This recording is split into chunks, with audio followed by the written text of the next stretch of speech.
তোর কত বড় সাহস, তুই আমার বোনের ডিস্টার্ব করস?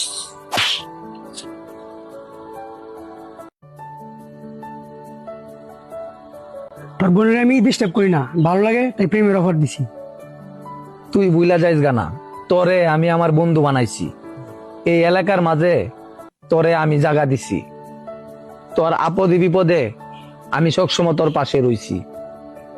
তোর এলাকা থেকে কি হয়েছে, মারবি? কলাইতেও পারবি না। তোরে ভালো যায় না, আমি আমার এলাকার মাঝে জায়গা দিছি, এমনকি আমার ঘরের মাঝেও জায়গা দিছি।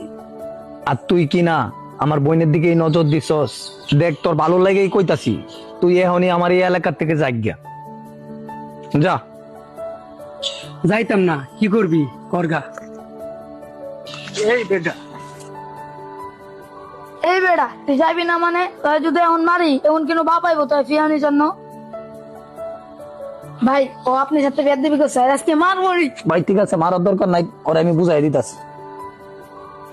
আপনার লগে এত কিছু করার পরও আপনি ওরে কইতেছেন না মারতে।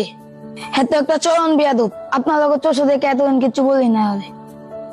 আজকে পরে টিকা তোর এই এলাকা যে না দেখি, তোর একটা কথা বলি, এলাকা বাইরের বন্ধু, এলাকা বাড়ি রাখবি, এলাকা আইন নিয়ে অত ফসাই দিবি না। ভাই হ্যাঁ, আজকে এলাকা থেকে একটা অঘটন করিয়া যাইবো গা, দুষ্প্রভ আপনার। পরে মানছে কইব তুই এলাকার জায়গা দিছ। ঠিক কইছেন ভাই, বন্ধু তো কিছু কইতেও পারি না। যা, তুই এলাকা চাইরা চলে যা।